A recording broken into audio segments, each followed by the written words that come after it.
Bonjour à toutes et à tous, bienvenue à bord de cette 500e de Invino BFM, 500 émissions à 100% consacrées aux vins et aux spiritueux que j'ai la chance de présenter depuis 2003 avec mes deux... En fait, il y a une douzaine d'années, j'ai écrit un livre qui s'appelle « Ils vont tuer le vin français » qui dénonçait plein de choses qui sont négatives sur le thème du vin, et notamment qu'en France, l'un des grands pays mondiaux du vin, avec l'Italie et l'Espagne par exemple, on n'ait aucune émission de radio ou de télé consacrée au vin. Et il se trouve qu'Alain Veil, qui est le patron du groupe Next Radio Télé, qui est propriétaire de BFM Business, m'a proposé de lancer cette émission Invino. Et donc je trouvais ça formidable. D'abord, je tiens à souligner le courage d'Alain Veil parce que c'est la seule en France. Il n'y a aucun autre média, radio ou télé qui a donné la chance au vin, ce qui est vraiment dommage parce qu'on peut en parler. Regardez, 500 émissions, 11 années, avec beaucoup de parcimonie en parlant de modération, mais aussi en parlant du plaisir. Donc ça, c'est une nouveauté. Et maintenant, donc depuis pendant 500 émissions, donc plus d'11 ans, on parle, on reçoit des vignerons, des experts, des journalistes, avec un côté sympa, simple du vin. Plaisir, c'est la France du vin, c'est la France conviviale et avec, on va dire, pas de connotation Rabelais ni excessive. Mais je pense qu'il y a une vraie noblesse. C'est aussi un produit qui est à la fois culturel, c'est un produit qui est aussi économique. Et puis, parmi les 80 millions de touristes qui viennent chaque année en France, qu'est-ce qu'ils font ici? C'est notamment déguster des bons vins français. Ça, c'est une chance pour nous. Depuis 11 ans, j'ai essayé de donner un style, on sourit, on s'amuse, on plaisante. C'est la convivialité du vin, c'est des dîners de copains version radio et avec plein d'intervenants qui viennent. Et c'est vrai que sur les 25 chroniqueurs qui participent régulièrement à l'émission, je pense qu'ils ont tous de l'humour. Est-ce que c'est un trait? Est-ce que je les ai choisis pour tel? La réponse est oui. Enfin, comprenons-nous. Vous étiez marié combien de fois d'ailleurs, Dominique, on parle de ça? Bon, alors on arrive. Joker. Votre cave personnelle, combien de flacons, combien de bouteilles? Dites-nous la vérité, attention. Plusieurs milliers. Plusieurs milliers de bouteilles. Non, vous donnez le code de votre cave. C'est combien? L'adresse de la maison et le code de la cave. À l'époque, en termes de quantité de vin, on buvait beaucoup de vin en France. Il n'y a pas si longtemps, on était quasiment à 100 litres par an par personne, ce qui est juste monstrueux. Aujourd'hui, on tend vers 45 litres par an, ce qui est déjà beaucoup. Donc on boit moins, on boit mieux. Et je crois que c'est un vrai facteur de convivialité. À l'époque, il y avait des gens qui avaient un petit peu peur du vin. Bon, peut-être le petit souci qu'on a actuellement, c'est la catégorie des 25-35 ans qui ne boivent pas beaucoup de vin. Ça, c'est dommage. Dans d'autres pays, ça se développe. Ils ont toute la vie encore pour l'apprendre. Et aujourd'hui, donc, on a le vin qui arrive aussi à l'apéritif. Donc ça, ce sont des choses nouvelles. Donc c'est parti d'une dimension culturelle et hédoniste qui a évolué au fil du temps. Donc on n'est plus sur la quantité, on n'est plus sur le vin aliment, on n'est plus pour des productions énormes, on fait de la qualité partout en France. Et ça, c'est une grande richesse au niveau mondial, ce qui explique aussi que le vin et les spiritueux, ce soit quand même le deuxième poste excédentaire à l'exportation pour notre économie. Et on a bien besoin de sous en ce moment. Pour moi, le mousseron est un champignon qui inspire le gras. Et j'ai décidé donc de le mélanger avec les moules et de juxtaposer les deux jus, le jus de moule et le jus de mousseron. Un tout petit peu de beurre et de citron, voilà. Qu'est-ce qu'on peut imaginer comme vin, tiens Guy? Vous aimez le vin d'ailleurs, hein? Oui. La gastronomie et le vin, c'est un duo qui est indissociable. Quelqu'un qui va goûter un bon plat sans un bon verre de vin, c'est presque un sacrilège. C'est un sacrilège, voilà. Et l'inverse aussi, la réciproque rêvée, quoi. Donc c'est vrai que les deux, c'est partie des richesses de la France, le vin, la gastronomie. On a une tendance à boire moins et à manger moins, ce qui est très bien, mais on peut associer et harmoniser les deux. À l'occasion de la 500e émission, on a parlé d'une appellation qui est méconnue, Sauterne, en tout cas qui est très connue mais peu consommée, Sauterne. Et ça, c'est dommage parce qu'on parle d'associations culinaires, donc les deux sont vraiment intimement liés et c'est une chance. On a la chance d'avoir quasiment les meilleurs vignerons du monde et on a la chance d'avoir aussi les meilleurs cuisiniers du monde. Donc ça, avec ces deux éléments, je pense qu'on peut créer encore une fois un duo gagnant pour très longtemps. Le secret en fait du Sauterne, c'est de miser sur un petit phénomène biologique très naturel, infiniment naturel, tellement naturel qu'on n'a aucun pouvoir pour le susciter.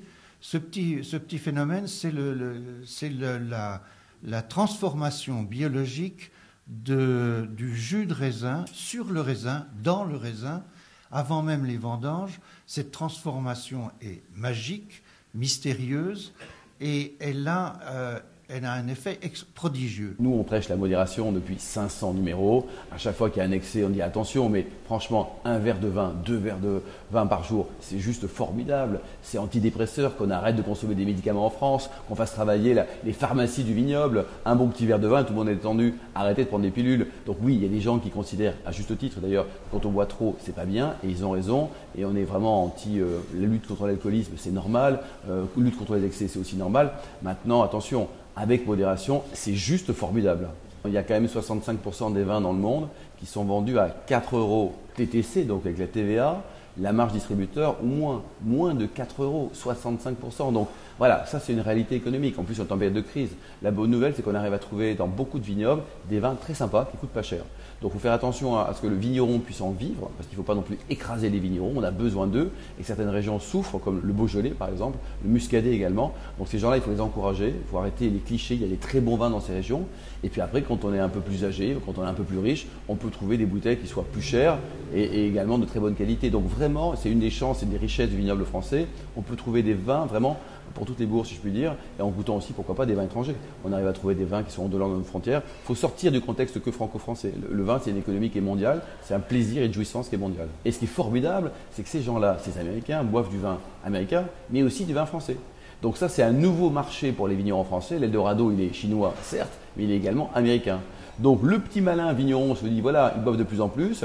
Et quelque part, on a des cépages qui sont très originaux en France. On a une façon de créer le vin aussi qui va leur plaire. On ne peut pas arriver sur des vins en permanence uniformisés, comme on peut trouver parfois en France et beaucoup aux États-Unis, même s'ils sont des très grands vins. À un moment donné, il faut sortir du goût de noisette ou du goût de cerise. Il y a autre chose. Et la vraie vie du vin, on l'a chez nous en France. Donc il faut l'exporter. La maison Gallo, qui est une grande maison américaine, elle investit en marketing sur le marché anglo-saxon, uniquement en Angleterre, autant d'argent que tous les vignerons français réunis. Voilà. Une société. Donc quand ils y vont à fond. Donc oui, il y a du marketing. Et je crois que ce n'est pas un gros mot, au contraire. On peut associer la qualité, la quantité, le marketing. Il faut que tout le monde vive également. Donc ça ne me choque pas. Mais c'est vrai que les Américains, quand ils ont décidé de lancer un produit en disant « nous allons imposer le vin », ils l'ont bien fait. Donc ils ont eu un raisonnement simple en disant « qu'est-ce qu'ils veulent ?» Ils ont eu un raisonnement simple en disant qu'est-ce qu'ils veulent, les consommateurs, et je vais créer des vins comme du yaourt, qui correspondent aux consommateurs. Et ça, c'est très malin. Moi, ça ne me choque pas du tout. Et quand on va visiter la Napa Valley, les vignobles américains, on voit un Disneyland du vin. Ils sont tous beaux, ils sont tous sympas, ils sont tous contents de voir des clients. Et ça, c'est formidable. Allez faire un tour de temps en temps en Bourgogne, dans le Bordelais, vous tapez 40 fois à la porte du monsieur, il ne veut pas vous ouvrir. Il n'a plus de vin à vendre. Ou alors, il n'est pas là. Il n'est pas là, hein, alors qu'il y a marqué ouvert tous les jours. Donc là-dessus, on a fait beaucoup de progrès en France au niveau de l'œnotourisme, l'accueil, mais on a encore du boulot. Et là, on peut s'inspirer du marché américain. C'est vrai que le réseau d'influence de Guide du Networking, c'est la 6e édition qui est sortie il y a quelques semaines, depuis 1997. Et c'est vrai qu'on parle de réseau, les confréries, l'amour du vin, le club des 100 pour les grands clubs. Donc c'est vrai que c'est un thème fédérateur qui rassemble beaucoup de monde. Au sein du club que j'ai lancé il y a 23 ans, qui s'appelle Wine and Business Club, aujourd'hui j'ai 2500 dirigeants d'entreprise fans de vin qui sont présents et qui viennent régulièrement goûter des vins. Chaque club se réunit une fois par mois. Donc c'est un vrai thème fédérateur qui est à la mode et qui permet donc de rassembler des gens modestes ou alors des gens très haut placés également. Donc oui, c'est fédérateur, ça l'est de plus en plus. Les réseaux d'influence autour du thème du vin, c'est une bonne idée. Dernier coup de cœur, c'est le château Seguin en Pessac-Léognan à Bordeaux. Ça c'est pour les vins rouges. Et pour les vins blancs, c'est le Clos des Polilles. C'est un vin du Roussillon, un Collioure précisément, blanc sur un millésime 2011. Donc un coup de cœur rouge, le château Seguin à Bordeaux, et un coup de cœur blanc, le Clos des Polilles en Collioure.